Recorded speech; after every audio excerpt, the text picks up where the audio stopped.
Major! Magpapatayan kayo? Bakit? Pag may nautas ba sa isa sa inyo, akala nyo lutas na problema? Hindi! Bagkos magdadamay kayo ng maraming buhay dyan sa labas! Ang mga bata ninyo magpapatayan!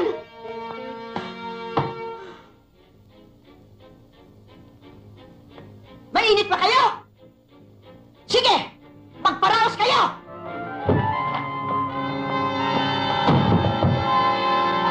Sa kasaysayan ng pelikulang Pilipino, may mga artista na nagmarka at nagbigay ng malalim na ambag sa industriya. Isa sa mga ito ay walang iba kundi si Anita Linda, isang mahusay at tunay na legendang artista ng pelikulang Filipino noong dekada 60. Si Anita Linda ay kilala sa kanyang husay sa pagganap, natatanging talento, at kahusayan sa pagpapalabas ng emosyon. Sa bawat pelikulang kanyang ginawa, siya ay nagbibigay buhay sa karakter na ginagampanan, at naglalarawan ng buhay at realidad ng mga Pilipino, noong panahong iyon. Hindi lamang siya isang mahusay na artista, ngunit isa rin siyang inspirasyon, at huwaran sa mga susunod pang henerasyon, ng mga aktor at aktres sa bansa. Hanggang sa kasalukuyan, ang bawat pagganap ni Anita Linda sa isang eksena, ay nagpapakita ng kanyang karangalan, at tagumpay bilang isang artista. Ang kanyang mga pelikula, ay isang alaala ng galing at husay, na hindi malilimutan ng mga manonood ng pelikulang Pilipino. Ito mga lods, ang magiging topic ko ngayon. Kung gusto nyo ng ganitong klaseng content, mangyaring pindutin lamang ang subscribe button, at i-click na rin ang notification bell, para lagi kayong updated sa mga susunod kong videos. Halika't, alamin natin ang kwento ng buhay at naging sanhi ng kamatayan, ng isang magaling at tinitingalang artista ng pelikulang Filipino. Pero bago ang lahat, ay isang intro muna tayo.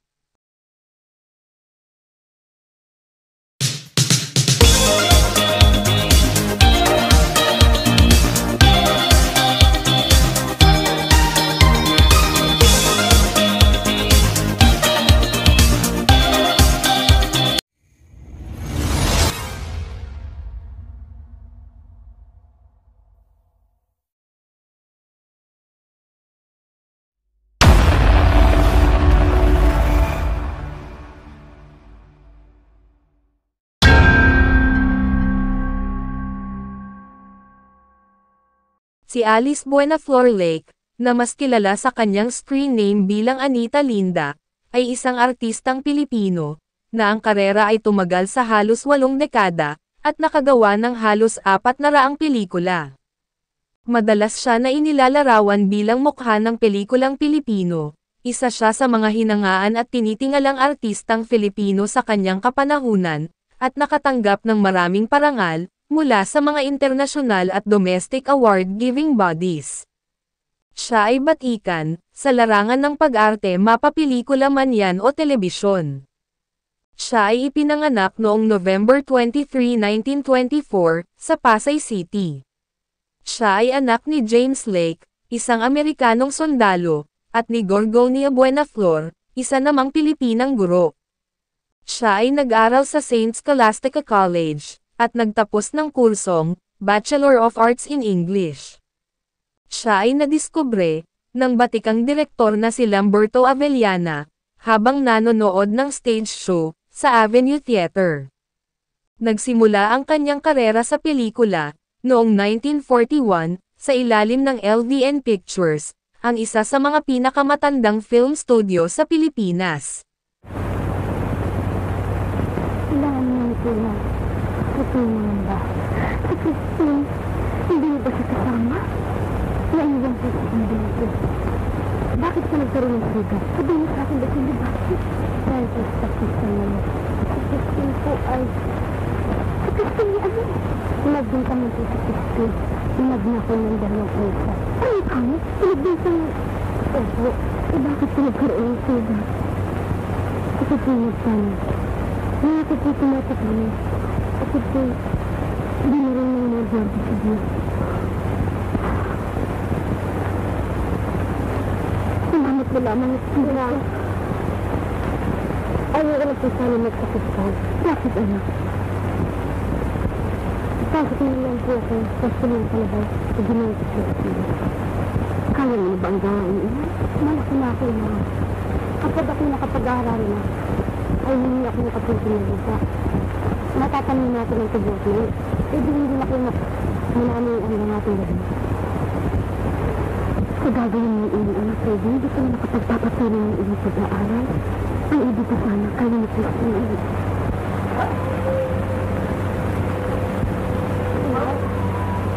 Ay, sabi ni Tendeng Kasi, nasalag sa dyan.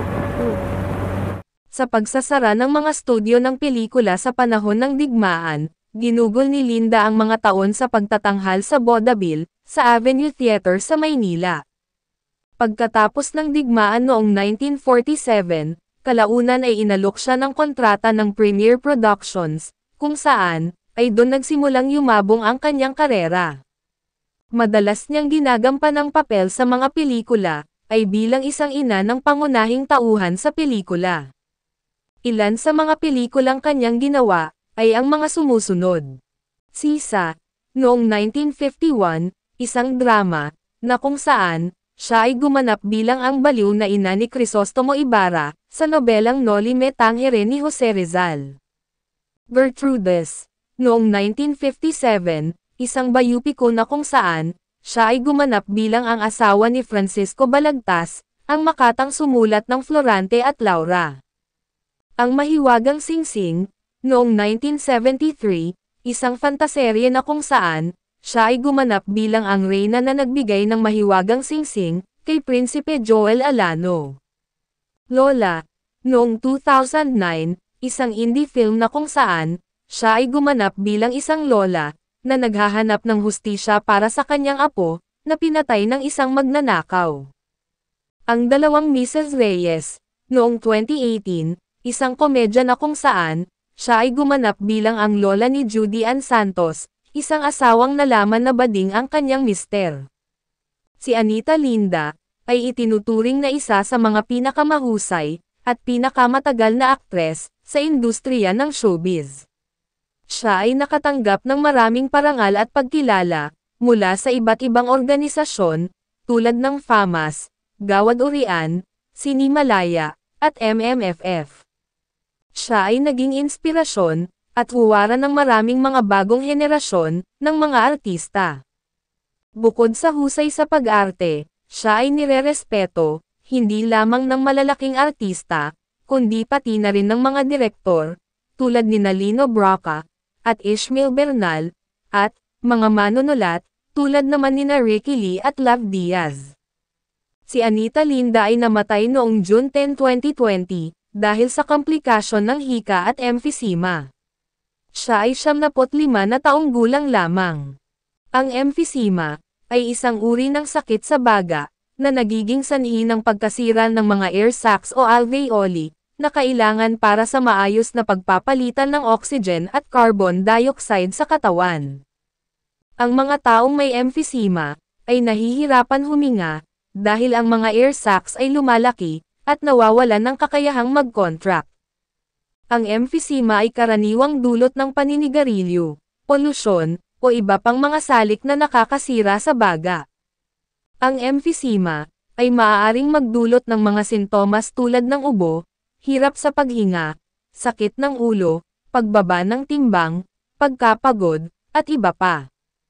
Ito ay isang seryosong kondisyon, na maaaring makabawas sa kalidad ng buhay, at humantong sa komplikasyon tulad ng impeksyon, pulmonya, at sakit sa puso.